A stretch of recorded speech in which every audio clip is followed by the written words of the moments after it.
साथियों नमस्कार, मैं हूं नीरज पटेल और आप देख रहे हैं नेशनल जनमत। सामंतवाद का गढ़ उत्तर प्रदेश के प्रतापगढ़ जिले से एक बार फिर से जातीय संघर्ष की घटना सामने आई है। सत्ता द्वारा पोषित ब्राह्मण समाज और बिना किसी पार्टी द्वारा पोषित पिछड़े वर्ग के कुर्मी समाज के बीच में संघर्ष हुआ है। कौन घायल हुआ, किसने किसके साथ मारपीट की, किसके घर जला दिए गए, किसके खिलाफ एफआईआर हुई, पुलिस प्रशासन का क्या रवैया रहा, ये सब कुछ आपको बताऊंगा। लेकिन उससे पहले विवाद की मूल जड़ में जाते हैं, इसलिए क्योंकि नेशनल जनमत के लिए विवाद से ज़्यादा जरूरी ये है कि विवाद की मूल जड़ क्या है। विवाद का तात्कालिक कारण कुछ भी हो, कोई किसी के खेत में चला गया, किसी ने किसी का रास्ता रोक लिया, लेकिन विवाद की असली समस्या वो सामंतवादी मानसिकता है जो हमारे दिमाग में सबके बैठी हुई है। क्योंकि भारत में एक जाति सिस्टम काम करता है और वो जाति सिस्टम एक सीढ़ी नुमा है, यानी कि सीढ़ी में जो ऊपर है वो उच्च जाति का है, जो नीचे है वो निम्न जाति का है। ऊपर की तथाकथित जाति से माने जाने वाले लोगों से अगर नीचे की जाति के समझे माने वाला कोई व्यक्ति आंख से आंख मिलाकर के बात करता है तो अभी भी अगर वो व्यक्ति सक्षम नहीं है तो सामने वाले को यह बर्दाश्त नहीं हो पाता है। घटना की मूल जड़ यही है। जिस क्षेत्र में यह घटना हुई है वो पट्टी विधानसभा के तहत आता है। वहां के विधायक हैं मोती सिंह, जो इस समय भारतीय जनता पार्टी में ताकतवर मंत्री माने जाते हैं। और वर्तमान समय में यही मोती सिंह पिछड़े और दलित वर्ग के प्रधानों के लिए, कोटेदारों के लिए किसी अभिशाप से कम साबित नहीं हो रहे हैं। सामान्यतः लोग इनको पिछड़ा दलित विरोधी मंत्री के तौर पर जानते हैं। मैं ये अकेले नहीं कह रहा हूं, बल्कि 1 से 1.5 साल पहले मंगरौरा विकास खंड के ब्लॉक प्रमुख हैं कंचन पटेल। उनके पति कुलदीप पटेल को लगातार हटाने की कोशिश में जब सफल नहीं हुए मंत्री मोती सिंह, तो उनके ऊपर बार बार हमले करवाए गए।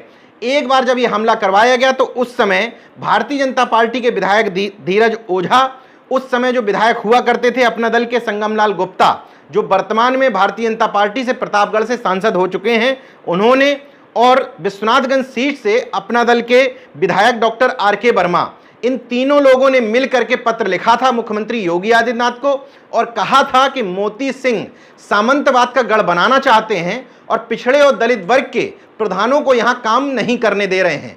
स्थिति आज भी वही है, स्थिति में कोई बदलाव नहीं आया है।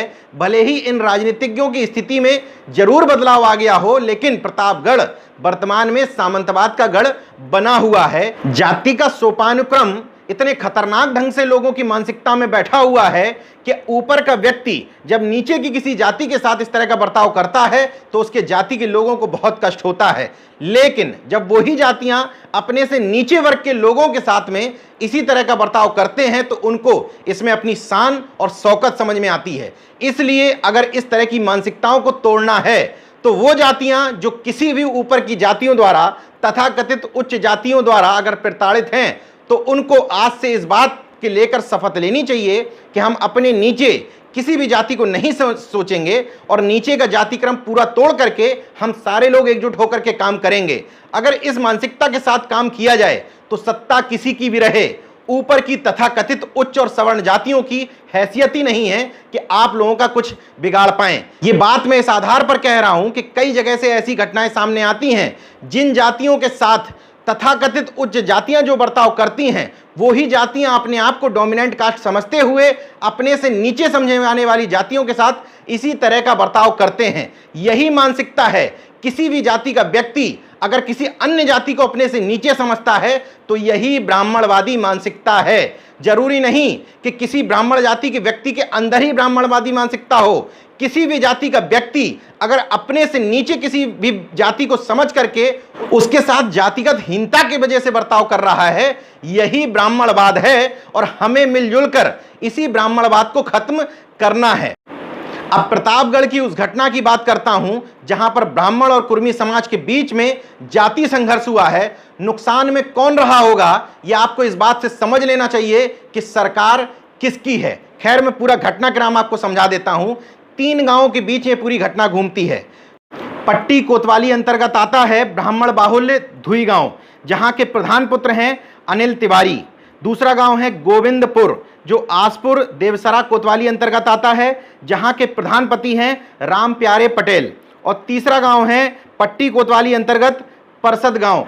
दरअसल धुई गांव के प्रधान पुत्र अनिल तिवारी मोती सिंह के जो मीडिया प्रभारी हैं विनोद पांडे, उनके रिश्तेदार और करीबी मित्र हैं, और वैसे भी तिवारी हैं तो वर्तमान सरकार से उनको संरक्षण प्राप्त है। तो अगल बगल में अपनी धौंस दिखाना, रौब जमाना और गाहे बगाहे किसी को पीट देना, ये अनिल तिवारी के लिए आम बात है। 21 मई की शाम को धुई गांव के अनिल तिवारी के ही एक तिवारी जी की गाय गोविंदपुर के नन्हे वर्मा के खेत में चरने चली गई। नन्हे वर्मा ने जब इस बात का विरोध किया तो अनिल तिवारी एंड कंपनी के लोगों ने पहुंच करके कहा कि कुर्मी होकर के तुम्हारी इतनी हिम्मत, तो तुम किसी ब्राह्मण से ये कहो कि वो अपनी गाय को हका ले, तुम खुद हका करके उस गाय को बाहर कर दो। इस बात को लेकर के दोनों पक्ष के लोग इकट्ठे हो गए। पुलिस बीच में आई तो दोनों पक्षों को वहां से रफा दफा कर दिया गया।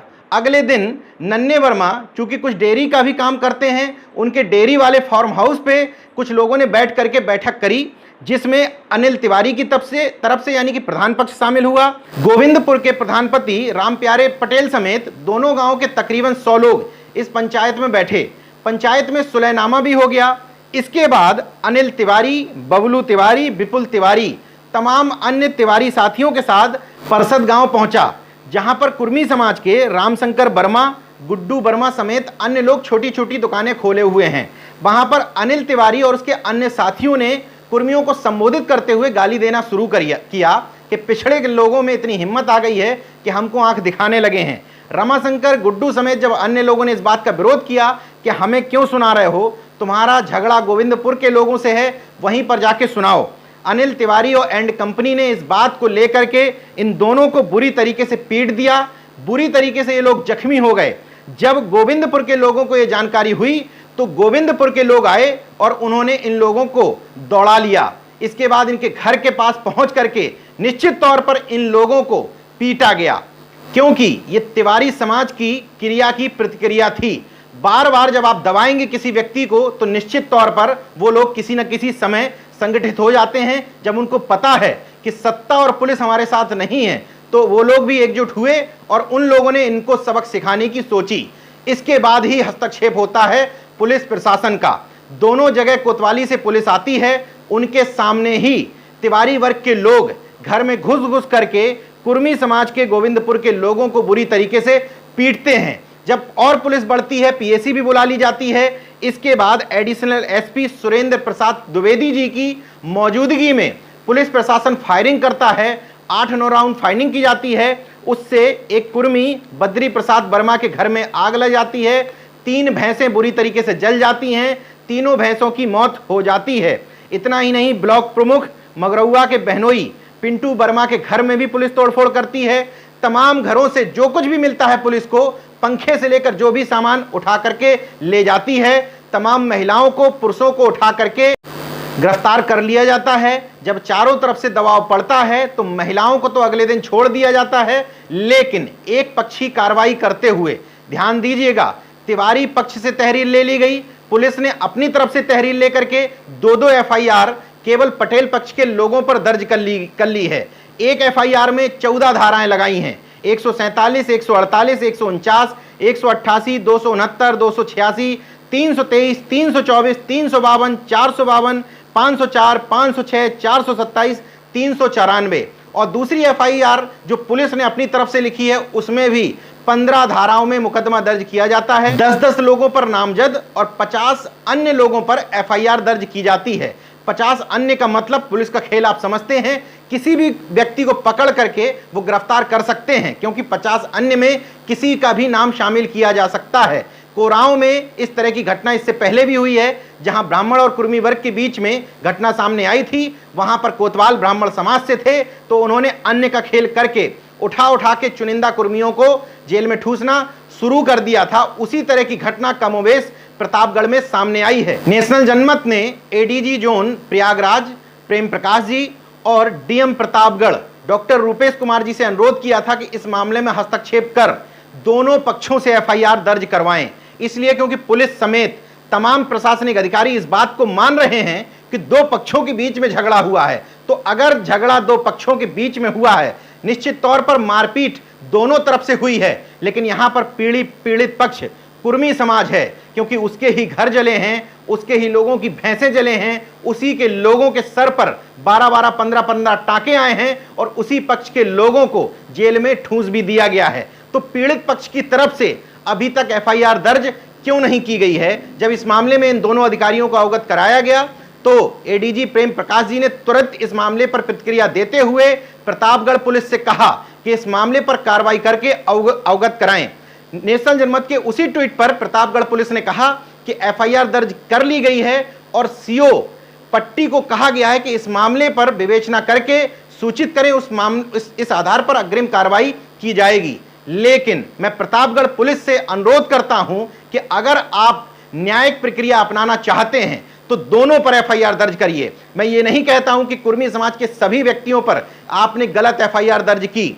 अगर झगड़ा दो पक्षों के बीच में हुआ था तो एफआईआर भी दोनों पक्षों पर समान तरीके से निष्पक्ष होकर के करनी चाहिए थी। बाद में जो जांच होगी, जांच में जो बात सामने आएगी वो बात की बात है, लेकिन प्रथम दृष्टया अगर इस मामले का मेन आरोपी अनिल तिवारी है तो उस पर अभी तक और उसके साथियों पर एफआईआर दर्ज क्यों नहीं की गई? गोविंदपुर गांव में ब्राह्मण समाज और पुलिस प्रशासन के गठजोड़ की वजह से इस कदर दहशत व्याप्त है कि पिछड़े वर्ग के तमाम लोग, जिसमें खास करके कुर्मी, गांव छोड़ करके भाग गए हैं। ये स्थिति ऐसे समय में है जब भारतीय जनता पार्टी के प्रदेश अध्यक्ष स्वतंत्र देव सिंह इसी कुर्मी जाति से आते हैं। वो अपने आप को मानते हैं या नहीं मानते हैं ये अलग बात है, लेकिन ये सच्चाई है कि प्रदेश अध्यक्ष बनाते समय इस बात का ख्याल किया गया था कि वो जिस जाति से आते हैं उस जाति की संख्या उत्तर प्रदेश में काफी बड़ी मात्रा में पाई जाती है। अगर वो सिर्फ इस मुगालते में हैं कि बीजेपी ने उनकी वफादारी का इनाम उनको दे दिया है तो वो ये गलतफहमी ना पालें। उत्तर प्रदेश में किसी भी जाति के व्यक्ति को प्रदेश अध्यक्ष जैसा पद थमाया जाता है तो निश्चित तौर पर यह विश्लेषण किया जाता है कि उसके जाति का वोट बैंक किस संख्या में है और किस पार्टी को कितना मिल सकता है। खैर, प्रतापगढ़ में इस समय आलम यह है कि जो पीड़ित पक्ष है गोविंदपुर का, उसकी डॉक्टरी करने तक को कोई तैयार नहीं है। एडीएम प्रतापगढ़ ने निर्देश जरूर दिए थे सीएमओ को कि आवश्यक कार्रवाई करें। इस तरह के मामले में निर्देश भी देखिए, आवश्यक कार्रवाई करें। सीधे सीधे निर्देश होना चाहिए था कि इनकी डॉक्टरी करवाने के बाद अवगत करवाएं, उसी आधार पर एफआईआर दर्ज करवाई जाएगी। खैर, कुर्मी समाज के राजनीतिक मसीहा बनने का ढिंडोरा पीटने वाले तमाम सारे राजनीतिक दलों और राजनीतिज्ञों के बीच में आज स्थिति यह है कि प्रतापगढ़ में जो पीड़ित कुर्मी पक्ष है उसकी अभी तक एफआईआर लिखना तो छोड़िए, अभी तक इनका मेडिकल तक नहीं कराया गया है, जबकि घटना को 2 दिन से ज्यादा का समय बीत गया है। ऐसे में न्याय की उम्मीद किससे की जाए, ये दूर की कौड़ी ही साबित होती है। इस मामले में विभिन्न राजनीतिक दलों की क्या भूमिका रही ये मैं आपको बताऊंगा, लेकिन सबसे पहले ये जानना जरूरी है कि इस मामले में पट्टी के समाजवादी पार्टी के पूर्व विधायक राम सिंह पटेल ने क्या कहा। हालांकि वो इस समय कांग्रेस पार्टी में आ गए हैं अपने पिता बाल कुमार पटेल समेत, लेकिन क्योंकि वो पट्टी से विधायक रहे हैं मोती सिंह से पहले, इसलिए उनकी प्रतिक्रिया सबसे जरूरी है। नेशनल जनमत से बातचीत करते हुए राम सिंह पटेल का स्पष्ट कहना है कि प्रतापगढ़ में जो भी पुलिसिया उत्पीड़न और दमन हो रहा है पिछड़े और दलित वर्ग के खिलाफ, वो सारा कुछ कैबिनेट मंत्री मोती सिंह के इशारे पर होता है। एक घटना का जिक्र करते हुए वो बताते हैं कि जिस समय वो पट्टी से विधायक हुआ करते थे उसी समय मगरौरा विकास खंड में ब्लॉक प्रमुखी के चुनाव हुए। दरअसल 30 साल से इस ब्लॉक प्रमुखी के पद पर मोती सिंह के भतीजे या उनके परिवार के अन्य लोग कब्जा जमाते हुए चले आ रहे थे, लेकिन राम सिंह पटेल के विधायक रहते हुए वहां से ब्लॉक प्रमुख का चुनाव जीत गई कंचन पटेल। यहीं से मोती सिंह को तकलीफ होना शुरू हो गया और जब समाजवादी पार्टी की सत्ता चली गई राम सिंह पटेल विधायक नहीं रह गए। यह भी आपको बताना जरूरी है कि इस बार का चुनाव भी राम सिंह पटेल ने समाजवादी पार्टी से ही लड़ा था। पहले राम सिंह पटेल को विजयी घोषित कर दिया गया आंतरिक तौर पर, लेकिन उनको प्रमाण पत्र नहीं दिया गया। बाद में बताया जाता है, राम सिंह पटेल जी ने भी यह बताया कि दबाव पड़ा प्रशासन पर, ऊपर से आदेश आए, क्योंकि तब तक कई जगह पर भारतीय जनता पार्टी जीत चुकी थी और उसकी सरकार बनती हुई दिख रही थी। तो वहां के स्थानीय प्रशासन ने राम सिंह पटेल को बाद में रिकाउंटिंग में 1300 वोटों से हरा दिया। ये राम सिंह पटेल का आरोप है, कितना सही है नहीं है ये आप लोग और प्रतापगढ़ की जनता ही जानती होगी, लेकिन हकीकत ये है कि मोती सिंह का ब्लॉक प्रमुख कंचन पटेल और उनके पति कुलदीप पटेल से इसी बात को लेकर झगड़ा है। कई बार उनको हटाने की कोशिश की गई, लेकिन आर.के. वर्मा और संगमलाल गुप्ता, इन दोनों विधायकों के विरोध की वजह से जब कंचन पटेल को उनके पद से नहीं हटाया जा सका तो उनके पति के ऊपर भी कई बार हमला करवाया गया। यह एक मानसिकता का परिचायक है कि वहां के मंत्री के मोती सिंह कितनी छोटी छोटी राजनीति में, प्रधान, बीडीसी और कोटेदारों की राजनीति में भी इन्वॉल्व रहते हैं। अब इस मामले में कांग्रेस पार्टी और समाज का रोल बता देता हूं। कांग्रेस पार्टी का चेहरा मान सकते हैं या पटेल समाज का चेहरा मान सकते हैं गुजरात के हार्दिक पटेल। उन्होंने उत्तर प्रदेश के मुख्यमंत्री योगी आदित्यनाथ को पत्र लिख करके सीधे हस्तक्षेप करने की मांग की है और पीड़ित कुर्मी समाज को न्याय दिलाने की अपील की है। इसके अलावा कांग्रेस पार्टी के प्रदेश उपाध्यक्ष हैं वीरेंद्र चौधरी। उन्होंने बाकायदा बयान जारी करके मोती सिंह पर आरोप लगाए हैं, इस पूरी घटना के लिए जिम्मेदार बताया है और वहां के प्रतापगढ़ के एसपी को बर्खास्त करने की मांग भी की है। कांग्रेस पार्टी के ही प्रदेश महामंत्री मनोज यादव और प्रदेश प्रवक्ता अनूप पटेल ने भी इस मामले पर कड़ी प्रतिक्रिया व्यक्त करते हुए आरोपियों पर कठोर से कठोर कार्रवाई करने की मांग की है। भारतीय जनता पार्टी के प्रदेश अध्यक्ष स्वतंत्र देव समेत भारतीय जनता पार्टी के किसी भी पिछड़े वर्ग के, दलित वर्ग के विधायक ने इस मामले पर आवाज नहीं उठाई है। इतना ही नहीं, संगमलाल गुप्ता जो अपना दल से प्रतापगढ़ सदर सीट से विधायक हुआ करते थे, वो इस बार भारतीय जनता पार्टी के कोटे से प्रतापगढ़ से ही सांसद बन गए हैं। ऐसा कहा जाता है कि कुर्मियों ने अपना दल की वजह से उनको बड़े स्तर पर वोट दिया, लेकिन लोग बताते हैं कि उनको लगातार फोन किए गए। संगमलाल गुप्ता पहले जिस तरह की घटनाओं में सहयोग करते थे, इस बार उनका सहयोग नजर नहीं आ पाया। इसके अलावा अपना दल के एमएलसी हैं आशीष पटेल, उन्होंने एक ट्वीट जरूर किया। उस ट्वीट को तमाम सारे लोग सर्कुलेट भी कर रहे हैं, लेकिन अपना दल के विधायक इस समय प्रतापगढ़ सदर सीट से हैं राजकुमार पाल। ये बताना चाहिए अपना दल को, जो कुर्मी समाज की रहनुमाई की और उनके वोटों का राजनीतिक ठेका लेती है, तो उनको बताना चाहिए कि उनकी ही पार्टी के विधायक राजकुमार पाल और विश्वनाथगंज से सीट से विधायक डॉक्टर आर.के. वर्मा दोनों इस घटना पर मौके पर क्यों नहीं पहुंचे। हालांकि डॉक्टर आर.के. वर्मा से मेरी खुद फोन पर बात हुई। उन्होंने कहा कि इस मामले का मैं संज्ञान ले रहा हूं, लॉकडाउन की वजह से अभी तक मैं वहां पर नहीं पहुंच पाया, लेकिन अंदरूनी तौर पर मैं सारे अधिकारियों से बात कर चुका हूं और निश्चित तौर पर पीड़ित पक्ष को मैं न्याय दिलाऊंगा। हालांकि अभी तक कोई भी किसी भी पार्टी का विधायक, सांसद घटनास्थल पर नहीं पहुंचा है। भारतीय संगम पार्टी द्वारा फेसबुक पर लगातार इस बात का विरोध जताया जा रहा है। Doctor R S. सिंह पटेल जो सरदार सेना के राष्ट्रीय अध्यक्ष हैं, वो भी लगातार विरोध दर्ज करा रहे हैं। इसके अलावा वहां के लोगों ने भी बताया कि आर.एस. पटेल उनके संपर्क में हैं। उन्होंने इस बात की घोषणा की है कि जल्द ही प्रशासन से अनुमति लेकर के सरदार सेना का एक प्रतिनिधि मंडल इस पूरे मामले को देखने के लिए जाएगा। समाजवादी पार्टी की तरफ से अखिलेश यादव या उनके प्रदेश अध्यक्ष का कोई ट्वीट सामने नहीं आया, लेकिन जिला पंचायत सदस्य इस क्षेत्र से मुन्ना पटेल ने यह जरूर बताया कि समाजवादी पार्टी के प्रदेश अध्यक्ष नरेश उत्तम पटेल से उनकी बातचीत हुई है।